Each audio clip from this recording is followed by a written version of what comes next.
എമ്പുരാൻ സിനിമയുമായി ബന്ധപ്പെട്ട രാഷ്ട്രീയ സാമൂഹിക വിഷയങ്ങളൊക്കെ മറ്റുള്ളവർക്ക് വേദന ഉണ്ടാക്കിയതെന്ന് പറഞ്ഞ് മോഹൻലാൽ ഖേദം പ്രകടിപ്പിച്ചിരുന്നു. തൊട്ടുപുറകെ ഇന്ന് ആന്റണി പെരുമ്പാവൂർ മാധ്യമങ്ങളെ കണ്ടിരുന്നു. ഈ കട്ട് 17 കട്ട് ഇപ്പം 24 കട്ടായിട്ടുണ്ട്. ഇത് ഒരുമിച്ചെടുത്ത തീരുമാനമാണ്. ഇതിന് പുറകെ ഭീഷണികളോ മറ്റൊന്നും ഇല്ല എന്നുള്ളത് ഇപ്പം ആന്റണി വന്നിരിക്കുകയാണ്. പക്ഷേ എനിക്കിപ്പോഴും ഒരു സംശയം, പൃഥ്വിരാജ് ഇപ്പോഴും മൗനത്തിലാണ്. അല്ല, ആദ്യം ഇതിന് വിശദീകരണം നൽകേണ്ടത് ആരാ? സംവിധായകനാരാ? പൃഥ്വിരാജല്ലേ? അതെ അതെ, ഒരു സംവിധായകനാണ് ഒരു ചലച്ചിത്രത്തിൻ്റെ പ്രധാനിയായിട്ടുള്ള ആൾ. അദ്ദേഹത്തിൻ്റെ കൈകളിലാണ് അത് നിൽക്കുന്നത്. ഒരു സിനിമ കണ്ടു അല്ലെ കാണണം എന്ന് പറയുമ്പോൾ നമ്മൾ ആദ്യം ചോദിക്കുന്നത് ആരാണ് അതിൻ്റെ സംവിധായകൻ എന്നാണ്, അല്ലാതെ ആരാണ് അതിൻ്റെ നിർമ്മാതാവ് എന്നല്ല ചോദിക്കുന്നത്. അത് കഴിഞ്ഞ് അഭിനയിക്കുന്നത് ചോദിക്കും. ഇപ്പോൾ ഇടയ്ക്ക് പറയുന്നുണ്ടായിരുന്നു മോഹൻലാലിനെ അങ്ങനെ ഒന്നും കബളിപ്പിച്ചതല്ല, മോഹൻലാലിൻ്റെ ഈ സ്ക്രിപ്റ്റ് കംപ്ലീറ്റ് ആയിട്ട് വായിച്ച് കേൾക്കാതെയും ഒക്കെ ഇതിനകത്ത് ഇറങ്ങും. മോഹൻലാൽ എന്താ അത്ര പൊട്ടനാണോ? ഈ രാജ്യത്ത് നടന്ന കാര്യങ്ങളൊക്കെ തന്നെയാണ് എന്നുള്ള രീതിയിൽ ഇതിന് വ്യാഖ്യാനിച്ചു കൊണ്ടുവന്നിരിക്കുന്നത് മനസ്സിലാക്കിയെടുക്കാൻ കഴിയത്തില്ലേ? അല്ല, ഇത് ഒരുതരം ജനത്തെ വിഡ്ഢിയാക്കുന്ന ഏർപ്പാടല്ലേ? പണ്ടെന്നല്ല, എപ്പോഴും ചെയ്തുകൊണ്ടിരിക്കുന്നതായിട്ടുള്ള കാര്യം എന്ന് പറയുന്നത് ഒരു സിനിമ ഇറങ്ങാൻ പോകുന്നത് കോടികൾ മുടക്കിയോ എത്ര ആയാലും അതിന് കൂടുതൽ ജനങ്ങളിലേക്ക് എത്തിക്കുന്നത് ഏത് തരത്തിലാണ്? വലിയ പത്രപരസ്യം കൊടുത്തുകൊണ്ടാണ്, അല്ലെങ്കിൽ മറ്റ് വാർത്താ ചാനലുകളിൽ അതിൻ്റെ പരസ്യം കൊടുത്തുകൊണ്ടാണ്. പത്രങ്ങളിലാണെങ്കിൽ ഒരു ഫ്രണ്ട് പേജിൽ തന്നെ കംപ്ലീറ്റ് ആയിട്ട് എടുക്കുകയൊക്കെ ചെയ്യും. ഇപ്പോൾ ഇവിടെ അങ്ങനെ 5 പൈസ മുടക്കാതെ തന്നെ വലിയ വാർത്താ പ്രാധാന്യം ഇതിന് കിട്ടുകയും ചെയ്തു എന്നുള്ളതാണ്, അല്ലേ? എന്നിട്ട് പോലും ഈ സംവിധായകൻ്റെ ഒരു ഉത്തരവാദിത്വത്തിൽ നിന്നാണ് ഇപ്പോൾ ഇവിടെ പൃഥ്വിരാജ് ഒഴിഞ്ഞു മാറിയിരിക്കുന്നത്. യഥാർത്ഥത്തിൽ ഈ ആടുജീവിതം സിനിമ ഷൂട്ട് കഴിഞ്ഞപ്പോൾ തന്നെ, അല്ലെങ്കിൽ നടന്നുകൊണ്ടിരിക്കുന്നപ്പോൾ തന്നെ ഇദ്ദേഹം എന്താണ് ചെയ്തുകൊണ്ടിരുന്നത്? എല്ലാവർക്കും മാറി മാറി ഇൻ്റർവ്യൂ കൊടുക്കുകയാണ്, കൂടുതൽ പബ്ലിസിറ്റിക്ക് വേണ്ടിയിട്ട്. അങ്ങനെ ആടുജീവിതം കൂടുതലായിട്ട് അറിയുകയും ചെയ്തു എന്നുള്ളതാണ്. ഇവിടെ വന്നപ്പോൾ എന്താണ് ഒരു വിശദീകരണം കൊടുക്കാത്തത്? അതെ, സാർ പറഞ്ഞത് സത്യമാണ്. ഈ ഒരു എമ്പുരാൻ സിനിമയുമായി ബന്ധപ്പെട്ട പ്രമോഷനിൽ വളരെയധികം വാചാലനായ പൃഥ്വിരാജാണ്. ഇതിനെപ്പറ്റി എല്ലാ കാര്യങ്ങളും പറയുകയും അതിന് മുന്നിട്ട് നിൽക്കുകയും ചെയ്ത വ്യക്തി ഇപ്പൊ 17 എന്നുള്ള 24 വെട്ടായിട്ടുണ്ട്. ഈ വെട്ട് എന്താണ്, എന്തൊക്കെയാണ് വെട്ടിയത്, അല്ലെ എന്തിനാണ് വെട്ടിയത്? മറ്റാരുടെയെങ്കിലും ഭീഷണി ഉണ്ടോ? അല്ലെ, സംഘപരിവാറിനെ RSSനെയും ഇരു പാർട്ടികളും ചോദ്യം ചെയ്യുമ്പോൾ ഇത് മറ്റൊരാളുടെ ഭീഷണി അല്ല എന്ന് ആന്റണി മാത്രമേ പുറത്തിപ്പോൾ പറയുന്നുള്ളൂ.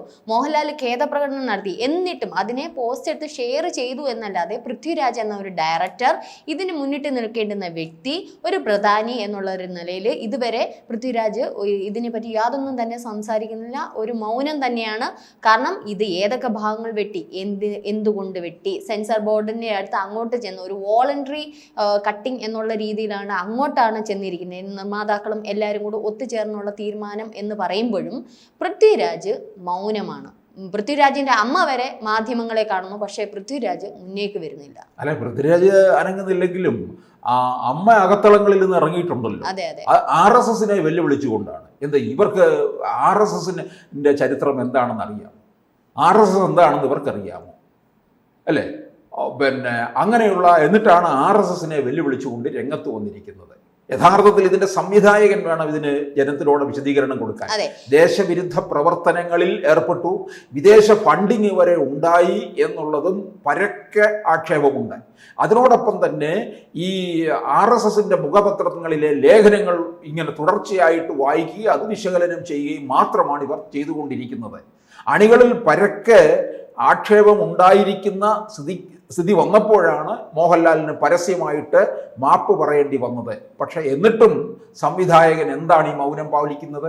ആ മൗനം പാലിക്കുന്നതിനെ കുറിച്ചല്ലേ ശ്രീജിത്ത് പണിക്കർ ഒരു ഫേസ്ബുക്ക് പോസ്റ്റ് ഇട്ടിരിക്കുന്നത്. ശ്രീജിത്ത് പണിക്കർ കുറെ ചോദ്യങ്ങൾ പൃഥ്വിരാജിനോട് ചോദിക്കുന്നുണ്ട്. പോസ്റ്റ് നമുക്ക് കുറച്ച് ഇത് ഇങ്ങനെയാണ്, ഇത്തരത്തിലുള്ള പോസ്റ്റാണ്. എമ്പുരാൻ സിനിമയുടെ സംവിധായകൻ എന്ന നിലയിൽ മേൽപ്പറഞ്ഞ എഡിറ്റുകളെ കുറിച്ചും അതിന്റെ സാഹചര്യത്തെക്കുറിച്ചും വിശദീകരിക്കേണ്ടത് താങ്കളുടെ ഉത്തരവാദിത്തമല്ലേ? നടന്റെ ഖേദപ്രകടനം സോഷ്യൽ മീഡിയയിൽ ഷെയർ ചെയ്യുന്നതിൽ തീർന്നോ സംവിധായകന്റെ ഉത്തരവാദിത്വം? എന്തിനാണ് താങ്കളുടെ പടം വീണ്ടും എഡിറ്റ് ചെയ്യേണ്ടി വന്നതെന്ന് താങ്കളൊന്ന് വിശദീകരിക്കൂ.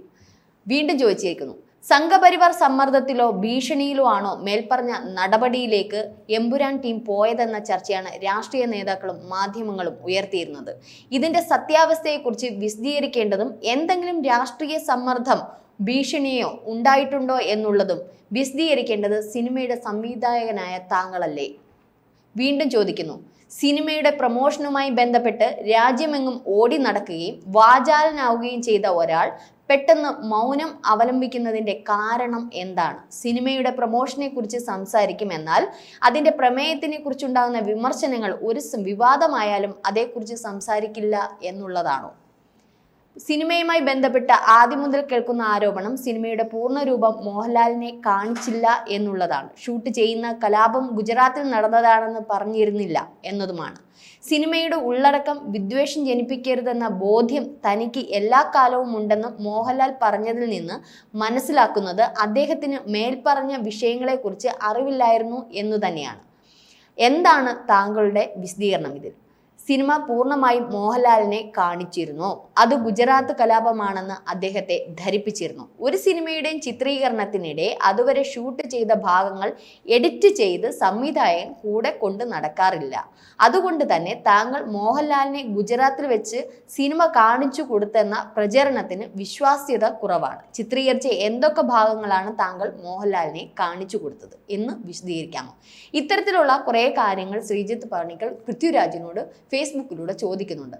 അതിൽ നമുക്കും സത്യമായിട്ട് തോന്നും. കാരണം മോഹൻലാലിനെ കാണിച്ചു എന്ന് മല്ലികാ സുകുമാരനും ഈ പറഞ്ഞതുപോലെ മറ്റുള്ളവരും പറയുമ്പോഴും ഈ ഗുജറാത്ത് കലാപം ഉൾപ്പെടെയുള്ള ഈ ചിത്രീകരിച്ചിരിക്കുന്ന വിഷ്വൽസ് എല്ലാം എഡിറ്റ് ചെയ്ത് കാണിക്കാൻ സംവിധായകൻ അത് കൂടെ കൊണ്ട് നടക്കുമല്ല. കാരണം ഇതിൻ്റെ എഡിറ്റിംഗ് പ്രോസസ്സൊക്കെ അവസാനം ഫൈനലാവും. അപ്പോൾ ഏതൊക്കെ പോർഷൻസ് ആയിരിക്കും മോഹൻലാലിനെ കാണിച്ചത്?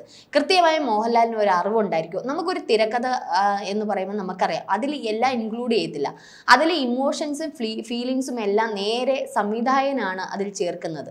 അപ്പോൾ ഇപ്പോൾ ഒരു തിരക്കഥ, ഞാനിപ്പോൾ സാറിനോട് തിരക്കഥ പറയുമ്പോഴും ഇത് ഇങ്ങനെയാണ് ഇമോഷൻസ്, ഒരാളെ കൊല്ലുമ്പം ഇങ്ങനെ വരും ഇമോഷൻസ്, ഒരാളെ പീഡിപ്പിക്കുമ്പോൾ ഇത് പറയില്ല. തിരക്കഥ ഒരു ആവറേജ് റിവ്യൂ അല്ലെ ഒരു ആവറേജ് രീതിയിൽ മാത്രമേ നമുക്കത് പറഞ്ഞു ഫലിപ്പിക്കുകയുള്ളൂ. അപ്പോൾ ഇതിൽ പൃഥ്വിരാജ് പറഞ്ഞ രീതിയിൽ അത് ചുരുക്കി മാത്രമേ മോഹൻലാലിനെ പറഞ്ഞിട്ടുള്ളൂ, ഇത് കാണിച്ചിട്ടുണ്ടോ എന്നുള്ളതൊക്കെ അവിടെ സംശയമായിട്ട് നിൽക്കുന്ന കാര്യമാണ്. ഷൂട്ട് ചെയ്തതിന്റെ എല്ലാ ഭാഗങ്ങളും കാണിച്ചില്ല എന്നൊക്കെ പറയുന്നത് വെറുതെയാണ്. ഇത്രയും വലിയ കാണിച്ചു എല്ലാ ഭാഗങ്ങളും, ഗുജറാത്തിന്റെ കലാപത്തിന്റെ എല്ലാ ഭാഗങ്ങളും കാണിച്ചു എന്നാണ് പറയുന്നത്. അല്ല, കാണിച്ചു എന്ന് പറയുമ്പോൾ അത് മോഹൻലാൽ അംഗീകരിച്ചല്ലോ.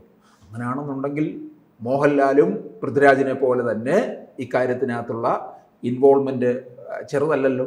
ഇപ്പൊ ആന്റണി പറഞ്ഞു മോഹൻലാലിനെ എല്ലാം അറിയായിരുന്നു, ഞങ്ങൾ അറിഞ്ഞുകൊണ്ട് തന്നെയാണ്. ഇപ്പൊ കച്ചവടമാണെന്നേ, ഇവരുടെ കള്ള കച്ചവടമല്ല. അതിപ്പോ സുരേഷ് ഗോപി പറഞ്ഞല്ലോ. കച്ചവടമാണെന്ന് തന്നെ. സുരേഷ് ഗോപിക്ക് ഈ കൂടെ കിടന്നവന് അല്ലെ രാപ്പനി അറിയത്തില്ല. സുരേഷ് ഗോപി ആദ്യമായിട്ടാണ് പ്രതികരിച്ചത്. ഈ ഫീൽഡിൽ നിന്ന ആളല്ലേ, കൃത്യമായിട്ട് അറിയാം. ഇതൊക്കെ ഇവരുടെ ഒന്നാന്തരം കച്ചവടം തന്നെയാണ്. ആ കച്ചവടത്തിന് പിന്നെ ഇത് കൂടുതലായിട്ട് ഇപ്പം ഞാൻ തുടക്കത്തിൽ പറഞ്ഞില്ലേ, പിന്നെ കൂടുതൽ പരസ്യം കൊടുത്തല്ലേ ആൾക്കാരിലേക്ക് ഇത് എത്തിക്കുന്നത്.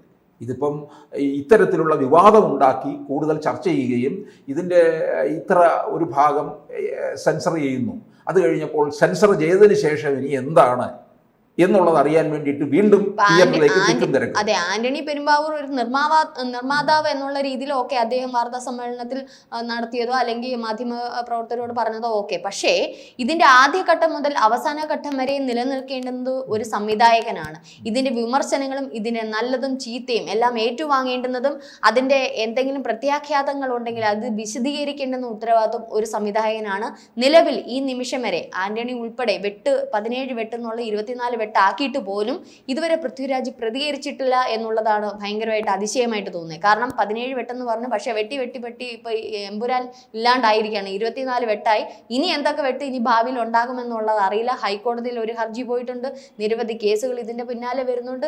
ഇത്രയും വലിയ ഒരു വിഷയമായി നമ്മുടെ ഒരു രാജ്യം മുഴുവനും ഏറ്റെടുത്ത ഈ ഒരു സിനിമ ഒരു വിഷയമായി ഒരു വിവാദമായി വരുമ്പോഴും സംവിധായകൻ മൗനം പാലിക്കുന്നത് തികച്ചും അത് അത് നമ്മൾ സംശയിക്കേണ്ടുന്ന കാര്യമാണ്. ഇതിൽ പൃഥ്വിരാജിൻ്റെ മറുപടി കൃത്യമായിട്ട് ജനങ്ങളിലേക്ക് എത്തിക്കണം.